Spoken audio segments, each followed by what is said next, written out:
So, both my parents are coming home. Yo, what's good, my fam? Welcome back to my channel, your VIP pass to the wildest pop culture tea, reality TV shade, and drama so juicy it deserves its own Netflix docuseries.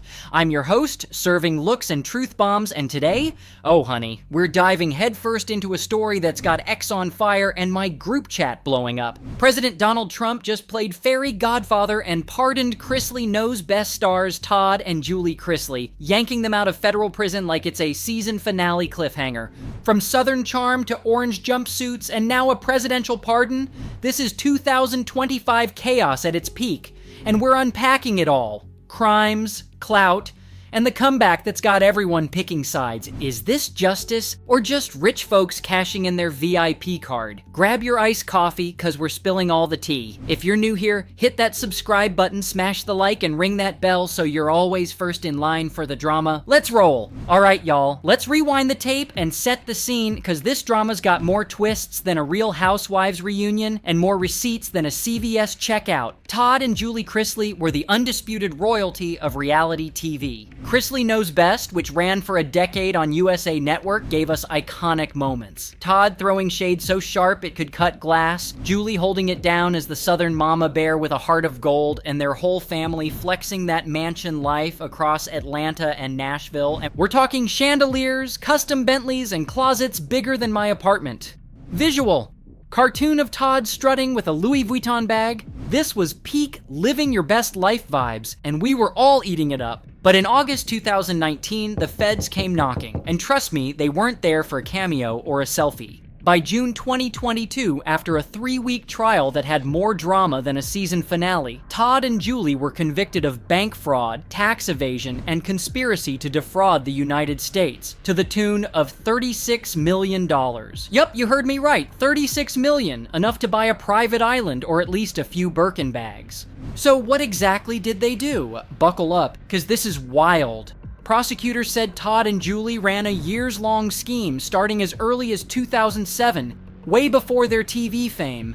They faked financial documents like bank statements and tax returns to trick Atlanta area community banks into giving them massive loans. We're talking millions to fund their lavish lifestyle, private jets, designer drip, and a 30,000 square foot mansion that screamed, "I'm rich."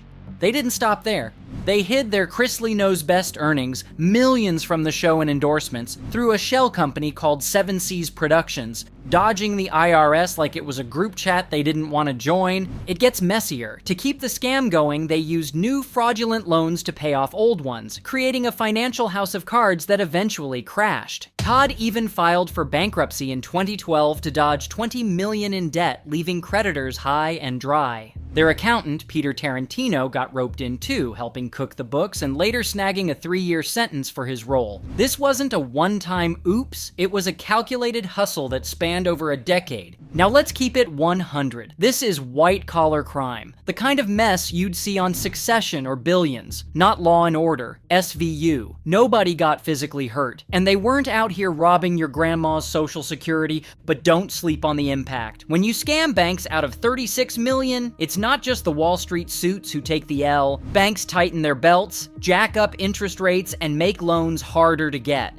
Suddenly, you and I are paying more for car loans, mortgages, or even credit card debt. The FBI's Atlanta chief, Kerry Farley, put it plain. Justice doesn't care about your fame, fortune, or reality TV status. But here's where the plot thickens like a Southern gravy. The Chrisleys didn't go down quietly. Their daughter, Savannah Chrisley, a 27-year-old podcaster and influencer with a blonde bombshell glow and a heart of steel, became their ride-or-die advocate. She's been out here fighting like she's auditioning for Erin Brockovich, the reality TV cut, claiming her parents were persecuted because of their fame, wealth, and loud and proud conservative values. President called me personally as I was walking into Sam's Club and notified me that he was signing pardon paperwork for both of my parents. Savannah didn't hold back. At the 2024 Republican National Convention in Milwaukee, she took the stage and went off, reading her parents' prison ID numbers like a battle cry and dragging rogue prosecutors for targeting her family. These may be just numbers to you, but to me, they're my whole heart. These numbers are my parents' identification numbers in our federal prison system. She even compared the Chrisleys to the Trumps of the South, leaning hard into their MAGA-adjacent brand. I was like, Savannah, you better work that mic and secure that soundbite. She doubled down on her podcast, Unlocked W. Savannah Chrisley, alleging a shady business partner defrauded them and got immunity to testify against her parents. The courts, though, they weren't buying it, upholding the convictions in June 2024, though Julie's sentence got a second look. So what's your take? Were the Chrisleys just messy moguls who got in over their heads, or did they deserve those hefty sentences for playing fast and loose with millions? Drop your thoughts in the comments, cause I know y'all got opinions hotter than a Georgia summer. Fast forward to this week and hold on to your wigs, cause Trump just dropped a bombshell that's got the internet in shambles. He personally FaceTimed Savannah to deliver the news. Full pardons for Todd and Julie. Trump's team posted a video of the call, and let me tell you, Savannah's reaction was pure reality TV gold. Tears, screams, the whole nine.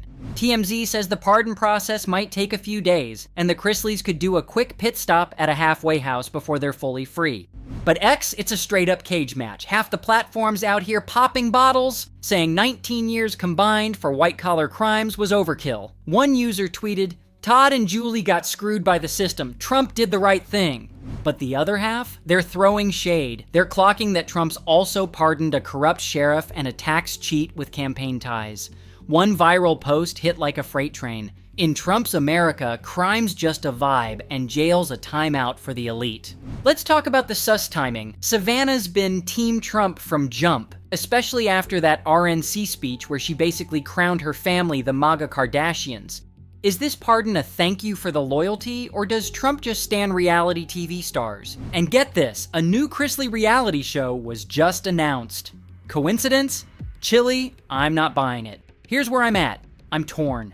On one hand, 19 years for fraud does feel like a lot when you compare it to other cases. Some folks get less for worse. On the other, they scammed millions. That's not an oops, my accountant messed up. That's a choice, and it hurt people indirectly.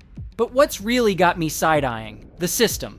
There are folks locked up for decades, wrongfully convicted, no money, no platform, who don't have a Savannah to rally the troops or a Trump to play superhero. That's the tea that keeps me up at night. Now, let's zoom out and get deep. This pardon isn't just about Todd and Julie. It's about who gets a lifeline and who's left behind. Take the exonerated five, for example. Trump's still out here spreading lies about them, no apology, while they're suing him again for defamation. Meanwhile, reality stars with a big following and the right political plugs get a presidential get-out-of-jail-free card. I'm not saying the Chrisleys should have stayed locked up forever. Maybe 19 years was too much. Legal experts on X are split, with some saying similar fraud cases get 5 to 10 years max. But when you see the system bending over backward for the rich and famous, it's hard not to gag. The Chrisleys hurt banks, sure, but banks hurt us too with their shady fees and sky-high rates. Where's our pardon, huh? And let's talk about Savannah for a sec. Say what you want about the Chrisleys, but that girl's hustle is undeniable. She's been raising her siblings, running the family brand, and fighting for her parents like a boss. You can't knock that loyalty, even if this whole pardon smells like a political flex. So, what's next for the Chrisleys? With this pardon and a new reality show on the horizon, are we about to get Chrisley Knows Best? The redemption arc? Picture it.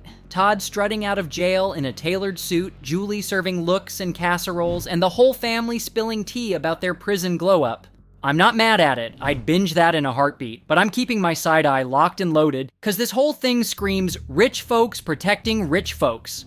Let's talk about the victims for a hot minute. The banks took the biggest hit, and yeah, they're not exactly saints, but the ripple effect? That's real. Higher interest rates, tighter loans, it's us, the everyday folks who end up paying. I'm not crying for the banks, but I'm mourning the fairness we're all owed. The system's gotta do better. Whew, y'all, I need a nap after that. Trump pardoning Todd and Julie Chrisley is the kind of drama that keeps pop culture spicy and my mentions lit. Is this a win for justice, or just another episode of Lifestyles of the Rich and Connected? I'm still clocking the system, but I'm low-key hyped to see what the Chrisleys cook up next. I want to hear your thoughts. Drop them in the comments. Are the Chrisleys getting a fair shake, or is this all about clout and connections? Smash that like button, subscribe to Chempire Daily, and hit that bell so you're always first in line for the tea. Follow us on X and Insta for more shade and updates, and I'll catch y'all in the next one. Stay shady, stay real, and let's keep fighting for what's fair. Peace out.